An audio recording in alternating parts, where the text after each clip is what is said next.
नमो भगवते वासुदेवाय।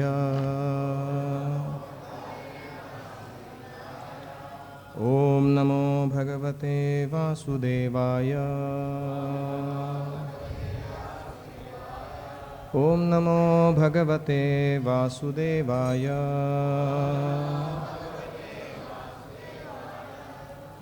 श्लोक कहाँ लिखा हुआ है?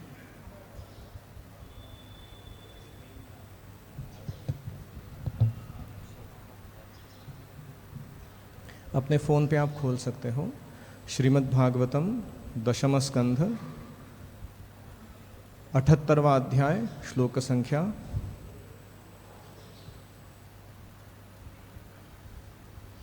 27 और 28। 10, 78, 27। नारायणं नमस्कृत्य नरं चैव नरोत्तमं देवीं सरस्वतीं व्यासं ततो जयमुदीरयेत्। नष्टप्रायेषु अभद्रेषु नित्यं भागवत सेवया भगवतेरुत्तमश्लोके भक्तिर्भवति नैष्ठिकी। कृष्णाय वासुदेवाय देवकी नंदनाय च नंदगोपकुमाराय गोविंदाय नमो नमः। We are reading Srimad Bhagavatam, Canto 10, Chapter 78, Text 27. एतदर्थो हि लोकेऽस्मिन् अवतारो मया कृतः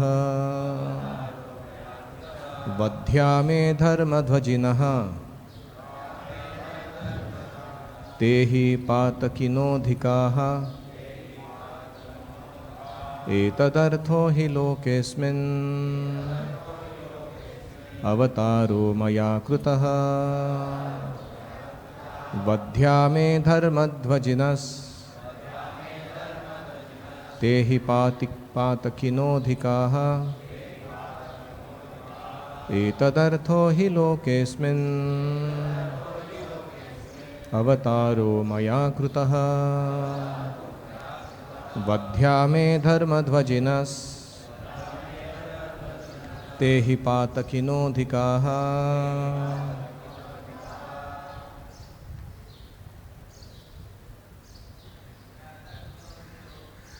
एतदर्थो हि लोकेऽस्मिन् अवतारो मया कृतः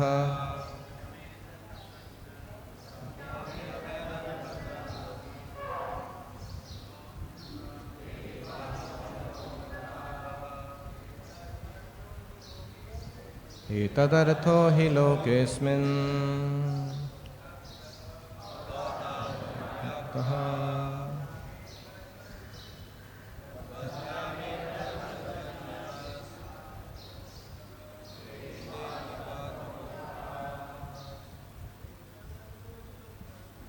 एतदर्थो हि लोकेऽस्मिन् अवतारो मया कृतः धर्मध्वजिनस् ते हि पातकिनोऽधिकाः। Vaishnavis,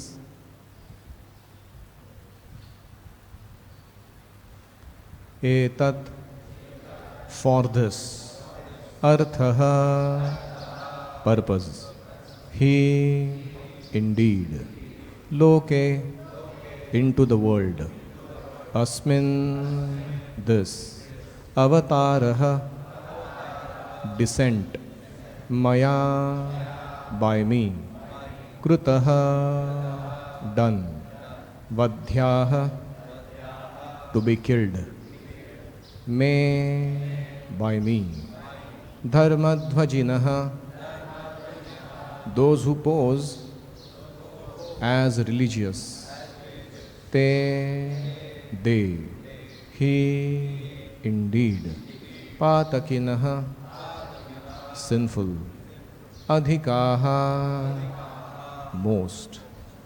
Translation and purport by His Divine Grace, Abhay Charanaravinda Bhaktivedanta Swami Srila Prabhupada. Srila Prabhupada ki jai.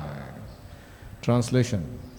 The very purpose of my descent into this world is to kill such hypocrites who pretend to be religious. Indeed, they are the most sinful rascals. Lord Balram is saying in front of Romaharshana Sutta. Romaharshana. Purport. Lord Balram was not prepared to overlook Romaharshana's offense. The Lord had descended specifically to eliminate those who claim to be great religious leaders but do not even respect the Supreme Personality of Godhead. Om Ajnanatimirandhasya Jnananjanashalakaya Chakshurunmilitam Yena Tasmai Shri Gurave Namaha. Nama Om Vishnupadaya Krishna Presthaya Bhutale Srimate Bhaktivedanta Swami Nitinamine Namaste Saraswate Deve Gauravani Pracharine Nirvishesha Shunyavadi Paschatya Deshatarine Vancha Kalpatarubhyascha Krupa Sindhubhya Evacha Patitanam Pavanebhyo Vaishnavebhyo Namo Namaha Namo Mahavadanyaya Krishna Prema Pradayate Krishnaya Krishna Chaitanya Namne Gauratvishe Namaha Jai Shri Krishna Chaitanya Prabhu Nityananda Shri Advaita Gadadhara Shri Vasadi Gaura Bhakta Vrinda Hare Krishna Krishna Krishna Hare Hare Hare Rama Rama Rama Hare Hare. Hare Krishna. I want to seek blessings of all the assembled Vaishnavas, especially all the senior Vaishnavas. I am very much grateful as well as delighted to bring this small troop of devotees coming from Bhaktivedanta Gurukul, about 50 boys and 8 teachers. And we have been talking about Prabhupada every single day in our Gurukul. And we have been talking about Juhu temple and its history to them. It is for the first time they are getting to see everything in front of their eyes.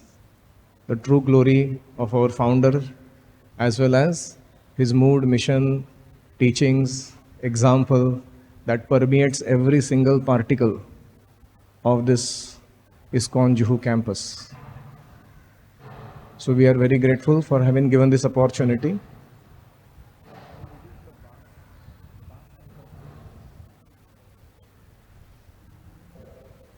I also seek blessings from all the Purvaj Acharyas and the presiding deities so that I can speak something appropriate to the occasion.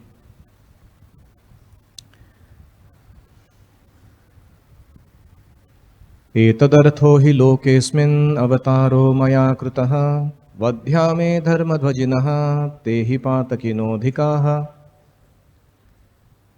So Lord Balram is entering into a confrontational relationship with a speaker on the Vyasasan, Romaharshana. And the reason he is giving is because Romaharshana, although claiming to be knower of religious principles, speaker of religious principles, is not following religious principles. And according to Lord Balram, this is not just an ordinary sin, an ordinary offense. He is saying, I have appeared in this world just to kill such persons. He is saying that these are the most sinful rascals. So 2 words, dharmadvajinaha. Dharmadvaji का अर्थ होता है धर्म का झंडा लहराने वाला. One who holds the flag of religion in his hand and practices religion like some kind of mask. And he hides behind that mask, internally cultivating vices, internally cultivating valueless or sensual life. And such a person is called dharmadhvajinaha. I was just reading the definition, literal definition of the term hypocrite. It says, hypocrisy is prevalent in every sphere of life, whether social, religious, political, or other realms. Domain of religion is especially full of hypocrisy. No religious belief can claim itself to be immune from this poison. When a person has, or human behavior has, practice of pretending to have religious belief, value systems, inherent virtues, personal opinions, internal feelings, which one does not actually have, this is called as hypocrisy.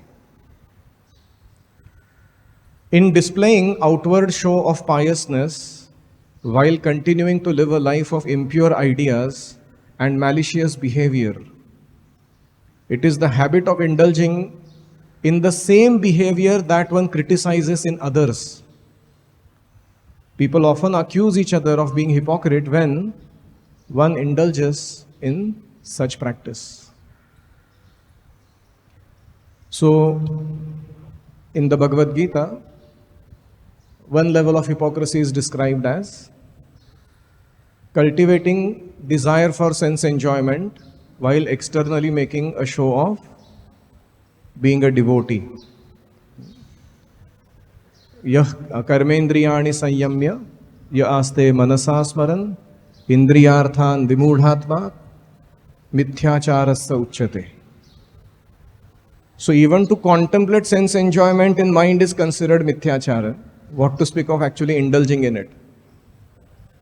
Yesterday there was some unfortunate incidents. One of our boys came to me and he said that there was one Prabhuji in the temple, and while singing Kirtan was going on, he gave his phone to somebody, his friend, to take a picture or video of himself. And when that person took the phone and flicked it on, so generally what you were watching earlier comes on the screen, and what came was some kind of pictures of girls. And he asked me a question that how can I take this? This is supposed to be a devotee. And I somehow happened to observe this. So I answered by saying that it could be that sometimes when you watch reels, you don't know which reel is going to come up next. Anything randomly can come up. So we cannot judge a person or a Vaishnava simply by that one incidence. Also I said that sometimes it might be lacking in the training or in the good association of that devotee, that we are not supposed to do such activities on our screens or on our devices. It might be part of he not being trained properly or not given good association. So it is not entirely to be condemned as his fault. We can give a benefit of doubt that he might have had some good intention, but somehow that happened. My point is, everyone is observing us at every given point of time in our life. No matter who we are, where we are in the temple singing, dancing in front of the Lord. And even there, someone might be making an observation which may go to make us a dharmadhvaji. So, how important it is that we have joined ISKCON, we are practicing Bhakti Yoga under the training guidance received from Srila Prabhupada, and the whole world is actually watching. Sadhura alpachidra sarvaloka gaya.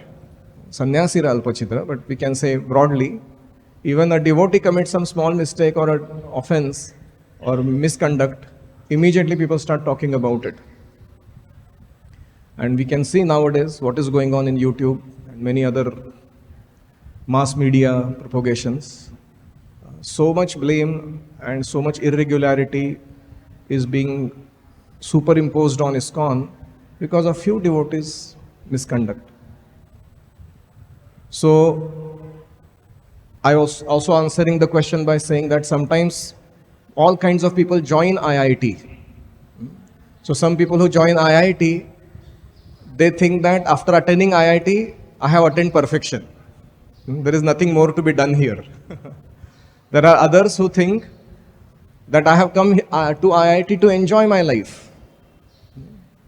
Others think I have come here to sincerely study and become better.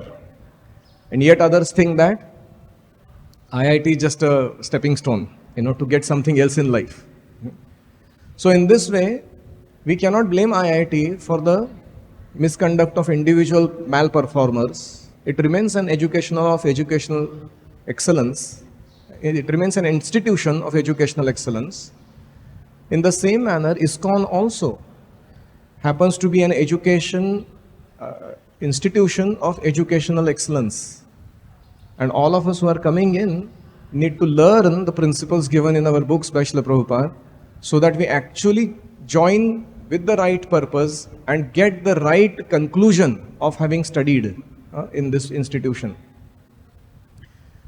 If a cow enters IIT campus morning 9 a.m. and leaves the campus at 5 p.m. every single day for 5 years, what do you think will the cow get? Some greener grass to eat. But is that the actual benefit of going into IIT? No. Similarly, somebody may be entering into the campus of ISKCON and practicing activities that are superficially devotional, but not exactly following the curriculum, not exactly working under the teachers, not exactly performing the experiments or the assignments given to complete the degree. And the same way, we may have many people who come to ISKCON, but yet do not actually graduate in the basics of spirituality. And this is why Lord Balaram is very heavily stating here. He is saying that the very purpose of my coming in this world is to bash and kill those who do not follow religion, although they wear the garb of religion. So, Prabhupada is saying in the purport, Lord has descended specifically to eliminate those who claim to be great religious leaders but do not respect the Supreme Personality of Godhead. We also see that Lord Balaram in general and Guru Tattva in specific perform certain activities that are logically not agreeable to us sometimes. For example, when Rama Harshana was killed by Lord Balaram, he used a piece of blade of grass to chop off his head. While sitting on the Vyasasan, he killed him. And immediately all the saints and sages in that assembly, they stood up and there was a great uproar. What has been done? Many reasons they were shouting, hahakara. One reason was that they had given the blessing to Rama Harshana to have a long life and to speak the katha uninterruptedly. Another reason was that he was sitting in the Vyasasan. Generally, you don't do such a thing for a person sitting in the Vyasasan. And thirdly, it's because that the Satra had just begun and they had not even commenced properly all the activities that are supposed to be done. And then, when they questioned Lord Balaram about his act, Lord Balaram is giving logical reasons. Why I did what I did. In the next verse, he says, Etavad uktva bhagavan nivrutto asatvadhadapi bhavitva tam kushagrena karasthena hanat prabhuhu. Shukdev Goswami continued, although Lord Balaram had stopped killing the impious, Rama Harshana's death was inevitable. Thus, having spoken, the Lord killed him by picking up a blade of kusha grass and touching him with its tip. Srila Prabhupada writes elsewhere in the purport, Lord Balaram had avoided taking part in the battlefield of Kurukshetra. He was trying to avoid acts that will kill people. Yet because of his position, What is his position? Dharma samsthapanarthaya sambhavami yuge yuge. That is his position. To establish the principles of religion was his prime duty. Considering these points, he killed Romaharshana Sutta simply by striking him with a kusha straw, which was nothing but a blade of grass. If someone questions how Lord Balaram could kill Romaharshan simply by striking him with a blade of grass, the answer is by the use of the word Prabhu, Master. He can do anything possible and impossible. The Lord's position is always transcendental, and because he is omnipotent, he can act as he likes without being obliged to follow the material laws and principles. Thus, it was possible for him to kill Romaharshana Sutta simply by striking him with a blade of kusha grass. So, first word was dharmadhvajinaha, and the next word was patakino adhikaha. One who is sinful, a highest degree of sinful rascal. So these are the two reasons Lord Balaram gives for killing Romaharshana. So I was mentioning a point that certain things that a pure devotee does or the spiritual master does are inconceivable to the logical mind. For example, Srila Prabhupada was once being served by one Purushottam Prabhu as his personal servant. And on the television they were showing that man has landed on the moon. And Srila Prabhupada said that this is hypocrisy. They are cheating. And it was so difficult for Purushottam Das to accept what is being shown. He said, but they are showing it, Pratyaksha Praman. And Srila Prabhupada said, no, moon is not this kind of a planet that they are describing. Moon is a very different type of a planet.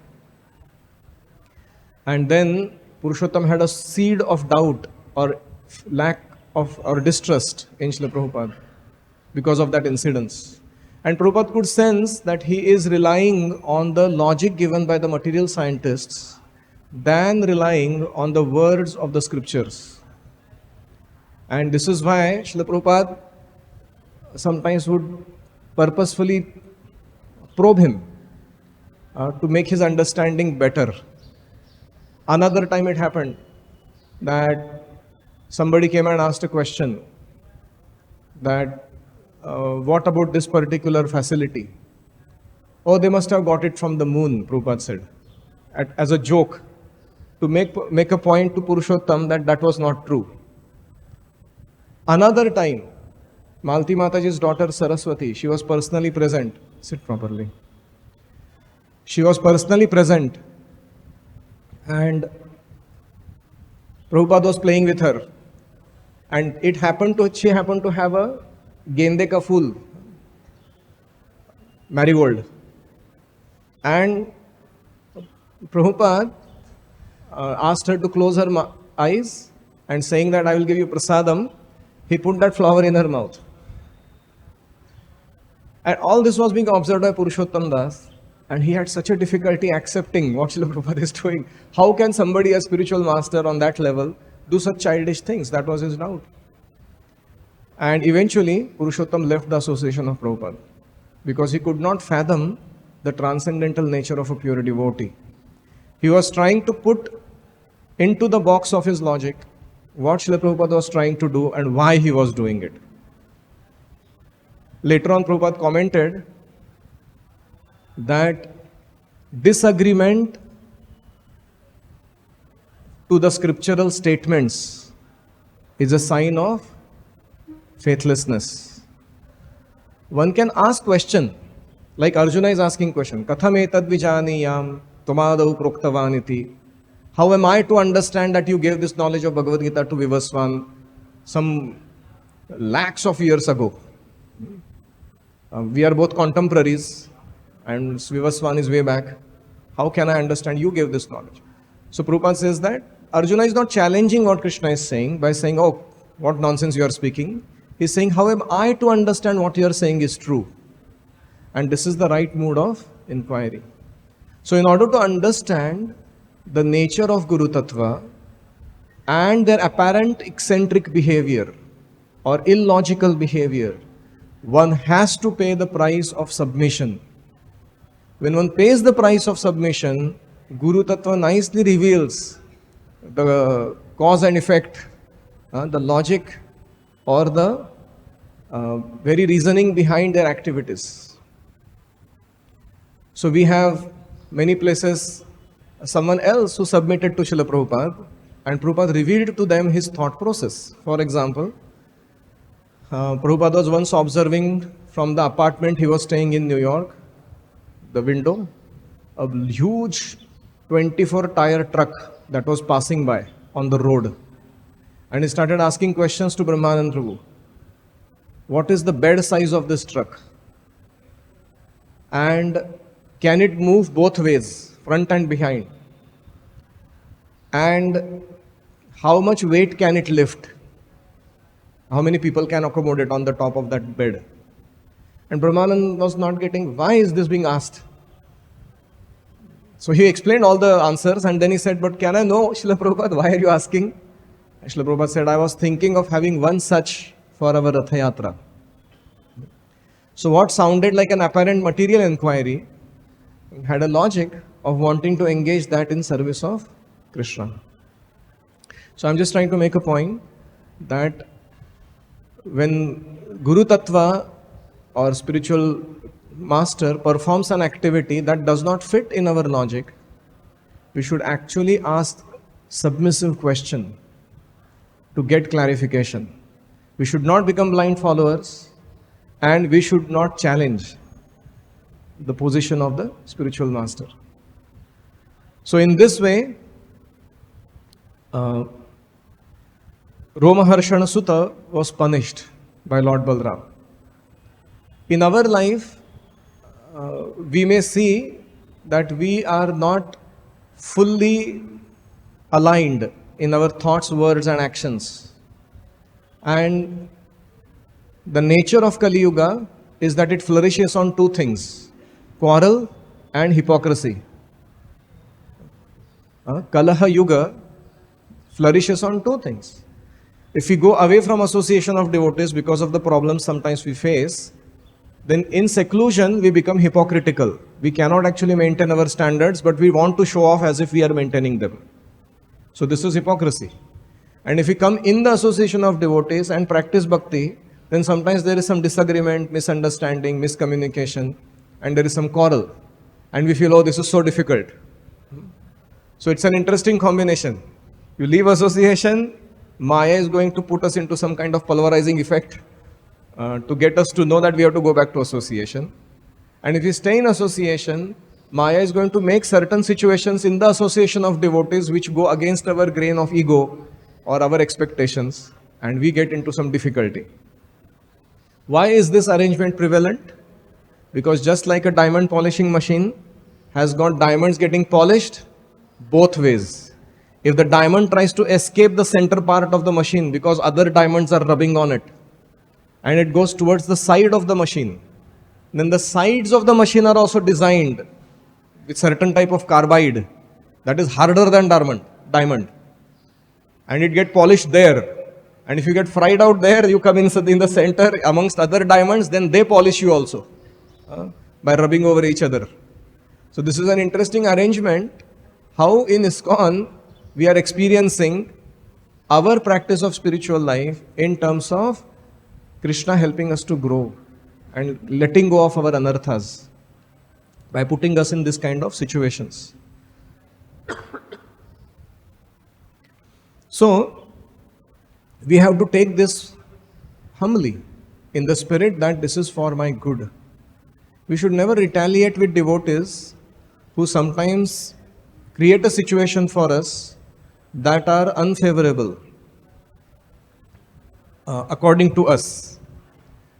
We could look into the situation deeply and find out that that situation can be used to make spiritual advancement. We should not certainly tolerate abuse. We should not certainly allow devotees or anybody for that matter to do anything illegal, unjust.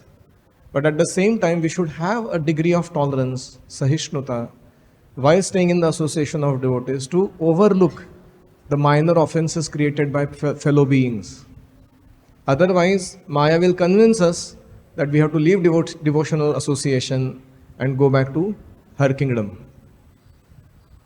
In order to become so convinced, we have to take firm shelter of the spiritual master. So we have Balramji, another incarnation, Nityanand Prabhu, testing the patience of who was the devotee taking devotees to Jagannath Puri for a yatra. Shivananda Sen was tested by Nityanand Prabhu in which way? First, by challenging him to do practically impossible management of the devotee's yatra, where simultaneously attention has to be paid to himself and the association has to be paid to all other devotees' comfort. It was an excessive load. And on top of that, when there was some discrepancy, because Shivananda Sen had to stay back for some tax-paying business, and certain arrangements of the advance party was not made properly, Lord Nityananda actually kicked Shivananda Sen in the chest and he cursed his sons to die. Shivananda Sen's wife, when she heard such a thing, she was practically devastated and she could not understand what kind of punishment is this for having done a good service by her husband. And when Shivananda Sen heard that she was about to say something negative, he stopped her. He's saying that you do not know what kind of good fortune you have received in your life. For the kind of offense that I have done to Lord Nityananda, what to speak of all of our sons dying? If our entire dynasty is destroyed, that is a small payment to make, to atone for that offense. So when later on Lord Nityananda understood the mood of Shivananda Sen, he became once again favorably disposed and he gave him unlimited mercy. Not only mercy was given to Shivananda Sen, because of Nityananda Prabhu's favor towards him, mercy was given even to the dog that accompanied Shivananda Sen by Lord Chaitanya Mahaprabhu. So in this way, Lord Chaitanya's mercy follows the mercy of Lord Nityananda. So, in order to appreciate these points, we have to learn to behave with our spiritual authorities in a certain mood. Pranipata, Pariprashna and Seva, these are the three prominent moods with which we deal with our spiritual mentors or Shiksha and Diksha Gurus. Pranipata refers to mood of submission, which we just now described. And this was the reason why Rama Harshana was killed, because he did not show proper submission. Pariprashna refers to asking relevant questions that help us make spiritual advancement. Sometimes we ask some questions that are either irrelevant or beyond our adhikara. They are in the syllabus but in PhD level, not in the current kindergarten level that we are in. So we have to ask the right questions to get proper clarity in spiritual life. And finally, we have to render submissive service. Service that is pleasing. Ultimate goal of service is not to render the service itself. It is actually to please the person who has allocated that service to us. Yasya prasadat Bhagavat prasado. Yasya aprasadat nagati kutopi. For example, somebody may do the best of the garlands, but the service giver pujari, let's say the head pujari, is not satisfied with the mood of that garland maker. The way they are harassing others for the best quality flowers, or they are talking politics with each other while doing garland making. And if the pujari is not pleased, even if the person made the best of the garlands, will the deities be pleased? No. Because the beneficiary of that service is not pleased. So we have to learn to do service in the mood of service to please the person who gave us the service. Only then we actually get mercy in our life. And this is the secret of advancing in spiritual life. So to the degree we practice this mood, we will see that not only service becomes empowered, we get empowered to do nice service, but also we make tremendous spiritual advancement by doing even little service that we may do. It could be as simple as just serving prasadam to some devotees.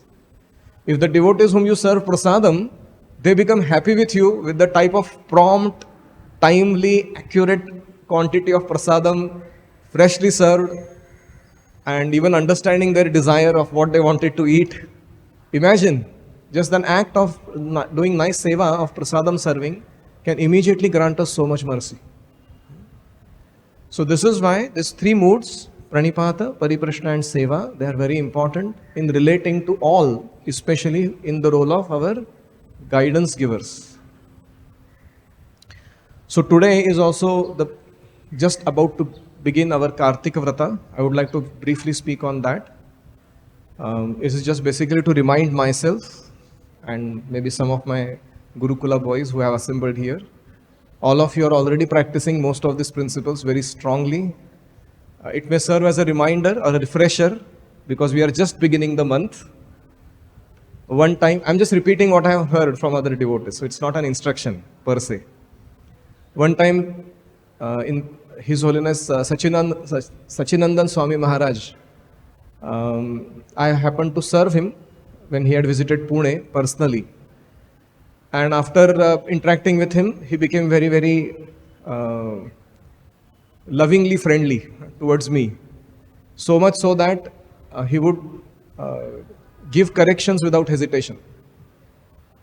So one time it happened that the Kartik month was just beginning. In the time that he was going to leave for Vrindavan to spend his time for Kartik, just before leaving the temple, he sat me down and he said, Bal Govind, because you did service for me, it is my duty to give something to you by which you will make spiritual advancement. And yes, I said, yes, Maharaj, tell me what should I do? He said, do you know that Kartik is starting tomorrow? I said, yes, I am aware. Do you know how you should behave in Kartik month? I said, no, please tell me. He said, Kartik month is just like when the arati is finished, Pujari comes out and he takes the arghya offer to the Lord and he sprinkles it on the heads of all the assembled Vaishnavas indiscriminately. The waters, the purifying waters, they fall on the heads of sinful and the pious, and the men and the women, children and old, everybody equally. In that same manner, Srimati Radharani gives her mercy in the month of Kartik to whoever practices the Kartik Vrata and attends the programs. He said, you should take one vow in front of me.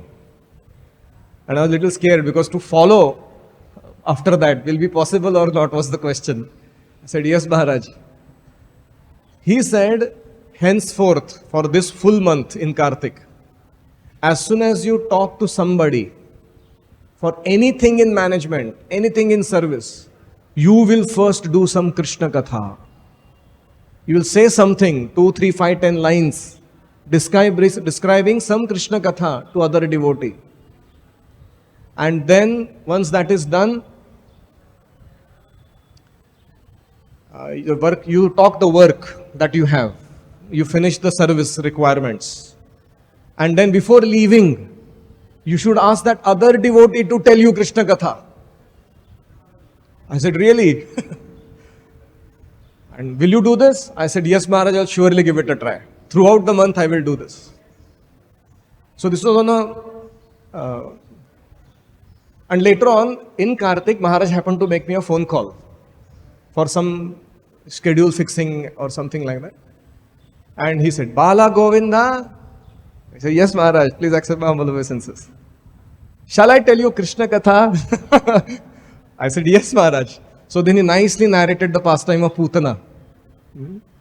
And he said how Putana, when she got killed, the fragrance of her body indicates that a person who might be impious, but once he comes in touch with Krishna, all his impiety is destroyed and he becomes fully spiritualized. So after telling that whole thing, then he went into the topic that he had called for a discussion. And he said so many things about the schedule and the arrangements to be done about his programs. And then I thought, that's done. And then at the end, Maharaj says, so Bala Govinda, would you tell me some pastime of Krishna? I said, me be telling you pastime of Krishna? Yes, you should tell something. So I narrated a pastime. And in this way, he said, I hope you are following the vrata that I gave you in the Kartik month. I said, I'm trying, Maharaj, my best. Sometimes the first part is easier. It's not very easy. When I start doing Krishna Katha, somebody has come to talk to you something and you say, can I just tell you 3, 4 things, small statements about Krishna? the devotees say, hurry up, jaldi bol, kya bolna hai? And I try to tell them the pastime, and somehow they manage to listen to it. And then we talk the job. And but the difficult part, Maharaj, is when I ask that devotee before going, he has to tell me katha. And I tell him, so can you please tell me some Krishna katha? Sometimes devotees get angry. They say, why are you harassing me? I have so much service to do. I said, no, I have taken an oath. I have to follow this. Please tell me at least one statement that you read from Prabhupada's book. If you don't have too much time. So that devotee, very reluctantly sometimes, or sometimes happily also, some devotees would tell some Krishna katha. That entire month went so blissfully when I practiced this. It became a habit, almost. And one thing that happened in the course of that was, the service misunderstandings or the service inefficiencies drastically reduced. I was surprised to see that.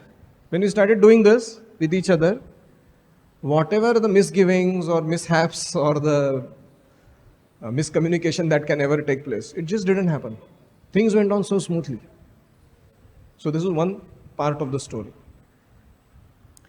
Then, in Kartik month, we are supposed to give up something that is very dear to us. And here is a criteria for knowing what is dear to us. That thing which we spend most amount of time in the day and give a lot of our attention to, consciousness, we lend our consciousness, is what is most dear to us. Simple. And in modern times, it's a very dangerous thing called Karana Pishach, the mobile. Why is mobile called the Karana Pishach? Because it is a Pishacha that enters through the eyes and the ears inside the system and completely takes charge of your consciousness. And it makes you lose huge amount of time forgetting Krishna, often.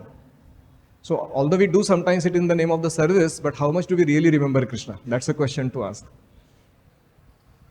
So we can take a vow in the month of Kartik to undergo some digital detox, as they call it. How to become mukta from the Karana Pishach, at least for this 1 month.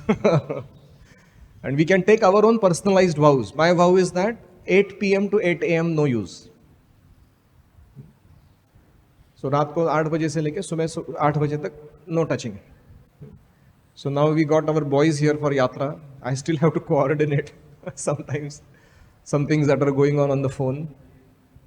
But one should practice. So you take a vow that is doable in regards to giving up something that is dear to you for the pleasure of Krishna. So this is one don't. The second don't is no Vaishnava Ninda. We can try and practice not hearing, not speaking anything about Vaishnavas that is negative, as far as possible. Number 3, we should try and practice no irregularities in eating, sleeping, and following of 4 regulative principles. For this 1 month, we'll sleep on time, eat healthy food, just keep our body very fit so that we are energetic throughout the day. No late nights, no excessive eating, etc. And 4th don't is something that you personally are struggling with, whatever it is. It could be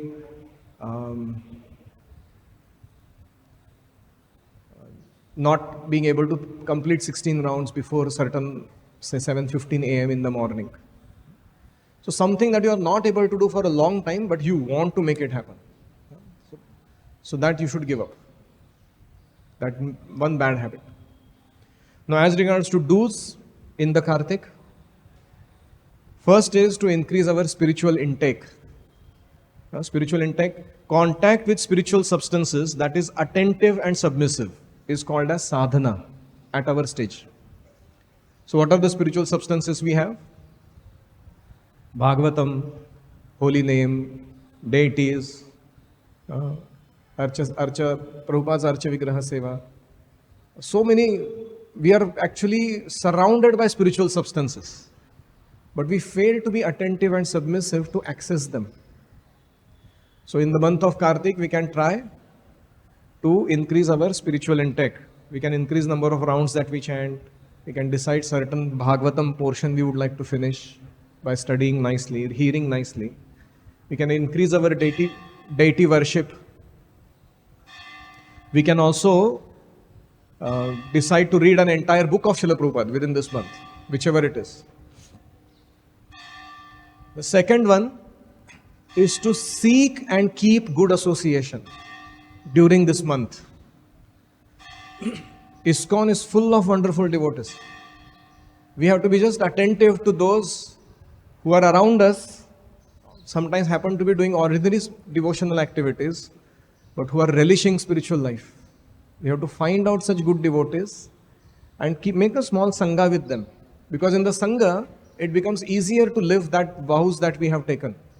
So if we can take vows in company with other devotees, and we practice those vows in the ashram, brahmacharya ashram, or in the base or the choice where we are staying, or in the congregation units that are in the neighborhood vicinity with each other. So we can actually form small groups and do things together with other sincere devotees.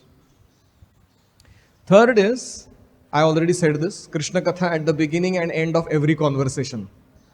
It's a little difficult to follow, but if you can try, you will see your consciousness will be way different throughout the month. And finally, we can take some fixed seva. That for this 1 month, I will do this particular seva every day.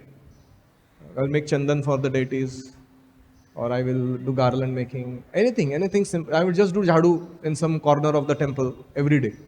The dirtiest part of this temple campus, I will keep it clean for this 1 month. Something like that. So we can take some fixed seva and just follow that as a offering to the deities for the entire month. So by practicing this simple and doable activities, our Kartik Urja Vrata will become very powerful. And then when we are doing Deepadana or any other devotional activities, that loving gesture of wanting to offer our affection will be very prominent.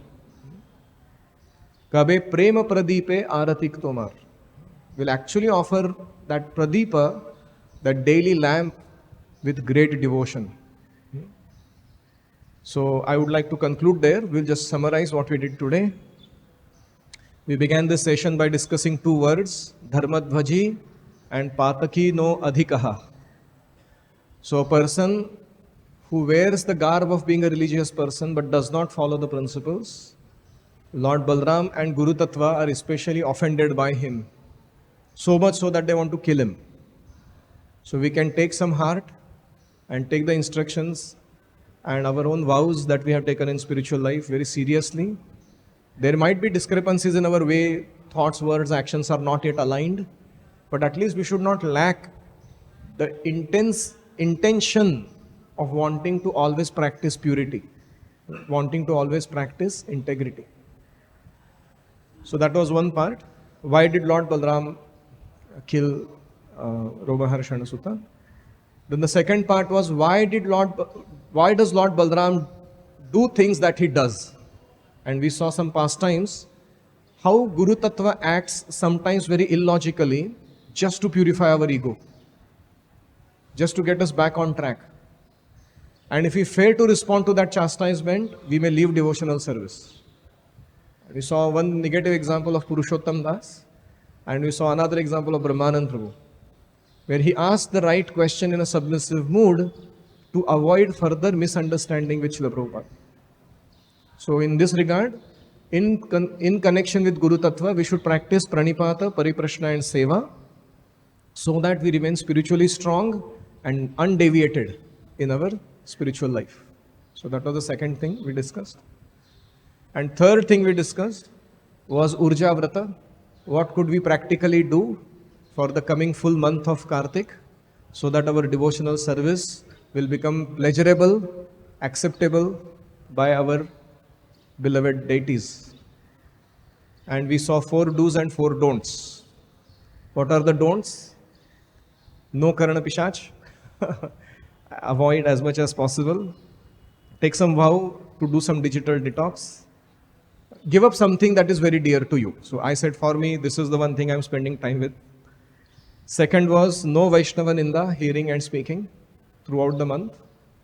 Third, no irregularities in daily habits, eating, sleeping. We should try as far as possible to keep. And fourth is to give up something as a habit that we wanted to give up for a long time. And the do's are increase our spiritual intake, take in as much as you can. Sadhana means attentive and submissive contact with spiritual substances. We are chanting the holy name, but we are not attentive, then it is not sadhana. That sadhana component is missing. We are associating with the Vaishnava and hearing katha, but we are not submissive in our hearing. And that is not sadhana. So we have to practice both the qualities, attention and submission, prayerful mood. And then we saw how we should seek and keep good association and practice bhakti in that association throughout this month. It's good to also start small Damodar programs in the neighborhood so that the association is expanded. We can actually go home to home, door to door, make people offer ghee lamp every single day, sing Damodar Ashtakam with them, introduce them the process of Deep Dan, and give some prasadam. So we can create association if we don't have one in our vicinity. And then we can try to do Krishna Katha in the beginning and end of our conversations. It could be as simple Krishna Katha as just one statement that I heard in the class today. But as elaborate as you can make it. And then finally we should do some fixed service for the pleasure of the deities and Vaishnavas. So I would like to end there. Are there any comments or questions? Ramru Prabhu, any other devotees who would like to give some critique or insight? Hare Krishna, thank you very much. In 10th canto, 2nd chapter, Prayers by Demigods, the first verse, Satyavratam, Satyaparam, Trisatyam, Satyasya Yonim, Nihitam cha Satya. In that verse, Prabhupada, in the translation itself, he says that those who are hypocrite, Krishna is absolute truth, and he is, that meaning is that. And then Prabhupada writes, those who are hypocrites, they can never get Krishna. Like that. But Srila Bhaktisiddhanta Saraswati Thakur, time, Madan Mohan Malaviya, very great scholar, once he came to Srila Bhaktisiddhanta and then he told, I see there are so many hypocrites in your Gaudiya Math.